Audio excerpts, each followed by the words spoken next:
마태복음 15장 21절에서 28절까지입니다. 제가 먼저 읽고 여러분 읽으시고 번갈아 읽다가 마지막은 함께 읽겠습니다. 마태복음 15장 21절에서 28절. 예수께서 거기서 나가사 두로와 시돈 지방으로 들어가시니 하나가 그 지경에서 나와서 소리질러 이르되 주 다윗의 자손이여 나를 불쌍히 여기소서. 내 딸이 흉악하게 귀신 들려나이다 하되 예수는 한 말씀도 대답하지 아니하시니 제자들이 와서 청하여 말하되 그 여자가 우리 뒤에서 소리를 지르오니 그를 보내소서. 이르시되 나는 이스라엘 집에 잃어버린 양 외에는 다른 데로 보내심을 받지 아니하였노라 하시니 여자가 와서 예수께 절하며 이르되 주여 저를 도우소서.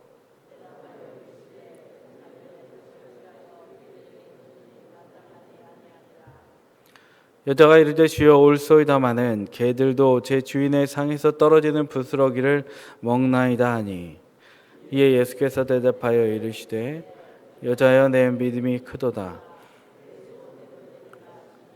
그때로부터 그의 딸이 나으니라. 아멘. 오늘은 이 마태복음 15장 21에서 28절 말씀을 통해 거절의 이유라는 제목으로 하나님 말씀 전하겠습니다. 오늘은 가나안 여인의 딸 치유 사건에 대한 말씀입니다. 예수님은 이 여인에 대해 심하다 느껴질 정도로 거절하는 모습을 보여주십니다. 그 가운데 하나님은 오늘 우리에게 말씀하실 것이 있는데 그것이 무엇인지 오늘 살펴보도록 하겠습니다. 예수님이 이 스로보니게 여인 가나안 여인을 거절하신 이유에 대해서 살펴보도록 하겠습니다. 예수님은 오늘 본문에서 이제 두로와 시돈으로 이동을 하시죠. 21절입니다. 다 같이 한번 21절 여러분 성경으로 읽으시겠습니다. 21절 시작. 예수께서 거기서 나가사 두로와 시돈 지방으로 들어가시니. 이 두로와 시돈은 오늘날 이 레바논에 속한 도시입니다. 이곳은 페니키아 사람들이 해상무역 그리고 염색 기술 이런 걸로 굉장히 돈을 많이 벌었고 비교적 풍요롭게 살던 지역이에요. 근데 얼마 전 마친 에스겔 우리가 새벽에 강의했지 않습니까? 28장 17절에 보면 그 두로 왕이 멸망하는 것에 대한 예언이 등장하죠. 그 이유는 무엇입니까? 풍부한 재정으로 우상 숭배를 한 거예요. 근데 그곳에 예수님이 오늘 들어가신 거죠. 그런데 예수님은 왜 오늘 두로와 시돈으로 들어가셨을까요? 그 힌트가 21절에 나와 있죠. 그 단어가 뭐냐면 거기서 나가사에서 힌트를 찾을 수가 있습니다. 이 예수님이 거기서 나가사였는데 예수님이 계시던 거기가 어딜까요? 거기는 이제 바리새인과 서기관들과 함께 정결 논쟁, 결례 논쟁, 손을 씻을 것이냐 아니냐. 어제 새벽 말씀에서 여러분 큐티 설교 말씀에서 들으셨죠? 그 논쟁을 하던 곳이에요. 근데 예수님은 끝까지 논쟁하지 아니하고 좋지 않은 분위기가 있으니까 감지되니까 예수님은 거기서 떠나셨습니다. 애매한 미움을 당하지 않으신 거죠. 즉 이것은 무엇이냐면 이 전통만 고수하고 이제 예수 그리스도 하나님 나라의 복음을 거부하는 전통만 고수하고 복음을 거부하는 유대인들을 떠나서 이방인들이 있는 두로로 간 거예요. 그러니까 유대인 선교가 예수님에게서는 1차였는데 유대인들이 복음을 받아들이지 않으니까 이제는 떠나서 이방인들에게로 간 거예요. 그러니까 예수님은 거기서 떠나서 유대인에게 떠나서 이제 이방인으로 가게 되었다. 그러니까 이방인을 구원하기 위해서 어디로 갔다는 거예요? 두로와 시돈으로 들어가게 되었다는 거예요. 자, 이때 본문에서 이제 한 명이 등장을 합니다. 가나안 이방 여자 하나가 나와서 소리를 지르는 거예요. 22절 여러분 성경을 한번 보시고 같이 읽겠습니다. 시작. 주 다윗의 자손이여 나를 불쌍히 여기소서. 내 딸이 흉악하게 귀신 들렸나이다. 여러분, 주 다윗의 자손이 뜻하는 바가 뭐냐면 예수님에 대한 칭호를 말하는 거예요. 예수님은 다윗의 혈통으로 오셨다. 그리고 예수님은 메시아이시다. 이걸 인정하는 거예요. 그런데 당시에 유대인들은 1차 선교의 대상이었던 유대인들은 예수님을 메시아, 구원자로 인정하지 않았습니다.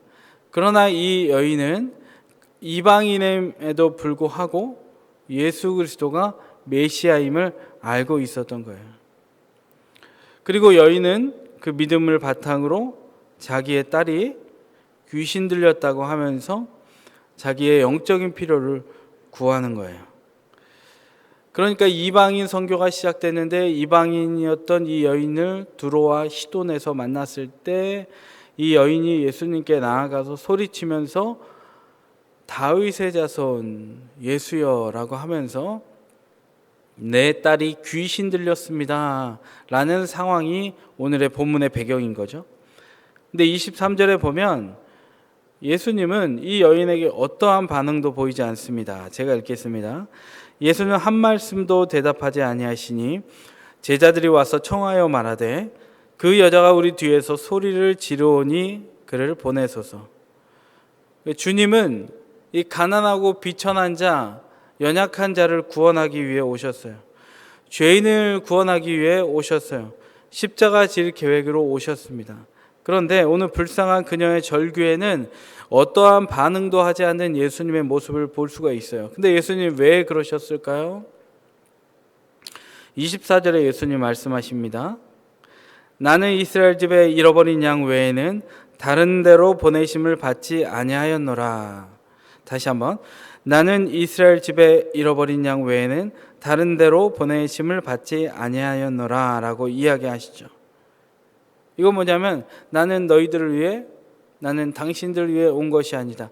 나는 이스라엘을 위해 왔다. 나는 가나안을 위해, 이방을 위해 지금 신경 쓸 때가 아니다라는 입장을 분명히 하시는 거예요. 그러면서 바꿔서 말하면 뭐냐면 이건 인종차별을 이야기하는 것으로도 볼 수가 있습니다.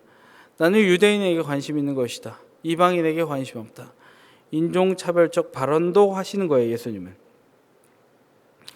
근데 구약 성경의 배경을 좀 보면 이 가나안 사람하고 유대인은 공존할 수가 없었습니다. 그 둘은 오히려 공격하는 대상이었어요. 게다가 이 여인에게는 흉악한 귀신까지 들려 있었습니다. 그리고 이 여인의 배경인 두로와 시돈은 돈이 많아서 우상 숭배하고 음란한 곳이었습니다. 정말 그 문란함이 이루 말할 수 없는 도시였죠. 해상무역이 발달하는 곳은 각종 문화가 들어와서 음탕한 것들이 많이 있습니다. 그러니까 이 여인에게 있어서 이방인의 신부뿐만이 아니라 음탕한 도시에다가 귀신 들린 딸까지 두었습니다. 또 유대인도 아니고 이방인입니다. 그러니까 당시의 문화로는 예수님조차도 이 여인을 가까이 할 필요가 없는 것이었죠. 그런데 사람들은 그러해도 됩니다. 좀 일견 이해가 되는데 예수님의 이런 행동이 여러분 납득이 되지 않는 거예요.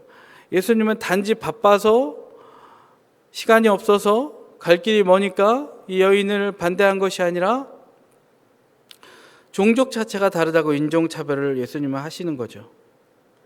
듣지를 않는 거예요. 그래서 예수님은 아무리 얘기해도 외면하는 거예요. 거절하시는 거죠. 여러분 한번 적용해 보십시오. 나에게 적용해 보십시오. 여러분은 하나님께 거절감이 든 적이 없습니까? 우리가 자녀 문제도 있고 건강 문제도 있고 때로는 직장의 문제도 있고 재정의 문제, 여러 가지 관계의 문제가 있습니다. 그러면 여러분 기도도 합니다. 오랫동안 한 주제를 놓고 기도하신 분들도 있을 거예요. 그런데 문제는 아무리 기도해도 응답이 없다는 거예요. 24절에 나는 이스라엘 집에 잃어버린 양 외에는 다른 데로 보내심을 받지 아니하였노라가 가나안 여인에게 말하는 것뿐만이 아니라 이 시간 나에게도 말하는 것 같고 나의 오랜 기도 제목에도 여전히 예수님은 그렇게 반응하시는 것 같은 우리에게 답답함이 있을 수 있습니다. 하나님은 옆집 이스라엘에만 관심이 있는 것 같습니다. 옆집은 복 받은 것 같기도 하고요. 내 동창내 아이는 공부 잘하고 취직도 잘 됩니다. 결혼도 잘해요. 그런데 나는 아무리 금식해도, 나는 하나님의 백성이라고 하는데 아무리 금식해도 하나님은 내 기도를 거절하는 것 같습니다. 그러다 보면 때로 시험에 듭니다. 마음이 불안합니다. 그러다 보면 미움이 생겨요. 그 집이 미워지고 그 사람이 미워지고 더 이상 보고 싶지가 않은 우리의 삶의 문제까지 이어지고 관계의 문제가 또 하나 재생산됩니다. 어떤 분은 그렇다고 해요. 교회 다니시는 분이 기도 제목이 있어서 열심히 기도하셨다고 해요. 그런데 응답이 없으니까 그분이 실제로 교회의 발길을 끊었다고 해요. 하나님은 내 기도 들으시지 않는다. 하나님은 저 사람의 기도만 들으신다. 오늘 가나안 여인의 상황이 그랬습니다. 예수님께 철저히 거절되는 상황이었습니다. 그러나 이 여인은 태도가 어쨌냐면 낙담하지 않았습니다. 그럴수록 자기의 곤란한 상황, 어려운 상황을 들고 주님 앞에 철저히 나아갔습니다. 25절입니다. 눈으로 보시고요. 여자가 와서 예수께 절하여 이르되 주여 저를 도우소서.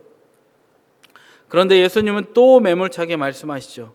26절에 대답하여 이르시되 자녀의 떡을 취하여 개들에게 던짐이 마땅하지 아니하니라. 이 말씀에서 이 자녀는 이스라엘을 말하고 개는 이방인을 말합니다. 그러니까 자녀의 몫을 개에게 던져주는 사람이 없는 것처럼 오직 자녀인 유대인에게만 은혜를 입을 자격이 있다. 그러니까 이 여인에게 오늘 뭐라고 이야기하는 거예요?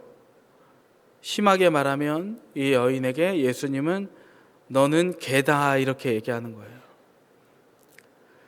죽을 것 같은 사람한테 너는 개다라는 어찌 보면 최고의 모욕이 오늘 던져지고 있는 거예요. 여러분이 이런 얘기를 들은다면 가나안 여인이라고 생각하고 한번 말을 들어보세요. 예수님께 왔는데 구원자라고까지 소리쳤는데 이런 얘기를 듣는다고 생각해 보십시오. 내 딸이 귀신 들렸다고 생각해 보십시오. 얼마나 마음이 찢어지겠습니까?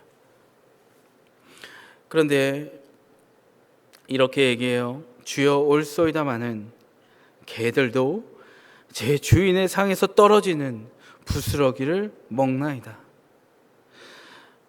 여러분, 가나안 여인은 끝까지 포기하지 않았습니다. 자기의 마음에 있는 할 말을 다 합니다. 여러분, 어제 담임 목사님 처음 우리 교회 큐티 설교할 때 말씀 기억나시죠? 본문에서 뭐라고 했어요? 예수님은 입에서 나오는 것은 마음에서 나오는 것이다 라고 했어요. 이 여인의 마음에 뭐가 있었습니까? 주 다윗의 자손 예수님이 내 기도 응답해 주신다. 이 확신이 있었던 거예요. 이 여인에게는 이 마음이 있었기 때문에 이 여인의 입에서는 끝까지 포기하지 않고 예수님께 내 기도 들어주십시오.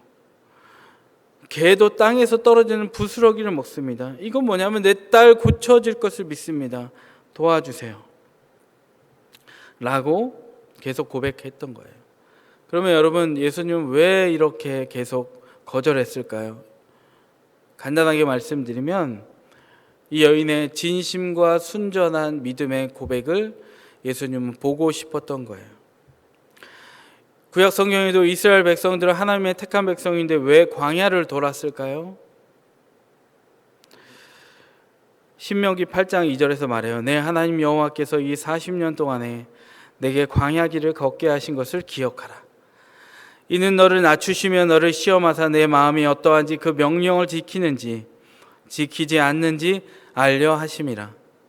자기 백성이 하나님을 얼마나 사랑하는지 알고 또 자기 백성이 하나님을 사랑하게 하기 위하여 하나님은 낮추고 시험하신다고 했습니다. 가나안 여인은 이방인이었지만 예수님은 자기 백성 삼고자 오늘 일부러 두로와 시돈으로 가신 거예요. 우연히가 아니라 예수님은 그 여인을 만날 걸 알고 계셨던 거예요. 사마리아에 들어가서 사마리아 여인을 만날 걸 알고 예수님이 황급히 가신 것처럼 두로와 시돈에서 이 아파하는 여인이 있는 것을 알고 이 여인의 믿음의 고백을 듣고 자신의 친백성으로 삼기 위해서 예수님은 오늘 두로와 시돈으로 들어가신 것입니다. 말씀을 맺겠습니다. 이 여인은 결국 자기의 딸의 귀신 나가는 것을 보게 됩니다. 응답을 받습니다. 병행 본문인 마가복음의 7장 29절 30절에 이렇게 나와 있어요. 예수께서 이르시되 이 말을 하였으니 돌아가라, 귀신이 내 딸에게서 나갔느니라 하시매 여자가 집에 들어가 본즉 아이가 침상에 누웠고 귀신이 나갔더라. 우리도 주님 믿고 따라 나아가지만 응답은 더디고 하나님 침묵하고 거절하실 때가 있습니다. 그러나 가나안 여인처럼 우리 포기하지 맙시다. 마음에서 외침은 중간에서 여기까지다라고 할 수 있습니다. 그러나 하나님을 향한 간절함과 절박함을 잃어버리지 맙시다. 코로나로 인해서 부르짖는 기도가 우리 안에 약해졌을 수가 있습니다. 모이는 기도가 약해졌을 수가 있습니다. 작정의 기도가 약해졌을 수 있습니다. 그러나 지금은 이제 코로나로 핑계할 수 없습니다. 간절히 주님께 부르짖음으로 주 다윗의 자손 예수여, 나를 불쌍히 여기시고 나를 구원하여 주옵소서. 포기했던 기도가 다시 살아나고 간절히 소망하는 기도가 하나님께 올려드릴 때 주님은 우리 친백성을 구원하실 줄 믿습니다. 그리고 우리 동선교회를 향한 하나님 부흥의 역사를 이루어 주옵소서. 가정회복의 사역이 타오르게 하시고 목장이 타오르게 하시고 1인 1 사역이 타오르게 하시고 예배가 뜨겁고 말씀에 목숨 걸고 성도의 사랑에 충만한 교회 되게 하여 주옵소서. 하나님이 기도에 응답하실 줄 믿습니다. 다 같이 기도하시겠습니다. 하나님은 선하십니다. 친백성을 구원하기 원하십니다. 유대인도 구원하기 원하시고 이방도 구원하기 원하십니다. 그 과정에 우리의 믿음을 보기를 원하십니다. 하나님, 오늘 우리가 기도할 때 그 담대함의 믿음을 올려드리게 하여 주옵소서. 기도하다가 거절당한 것 같아 힘들어서 내려놓았던 기도의 제목을 다시 잡게 하여 주옵소서. 가나안 여인처럼 포기하지 않게 도와주시고 주 다윗의 자손 예수를 의지하는 마음으로 기도할 때 응답되어지는 역사가 일어나게 하여 주옵소서. 예물 드린 손길 기억하여 주시고 아버지 하나님 축복하여 주시고 드릴 것이 넘쳐나게 되게 도와주시고 인색함이 아니라 자원함으로 날마다 드리는 귀한 아버지의 믿음의 손길이 되게도 도와주시옵소서. 드려지는 곳에 힘든 이들이 위로받게 도와주시고 하나님 나라 확장되는 역사가 일어나게 하여 주옵소서. 감사하며 예수님 이름으로 기도합니다. 아멘.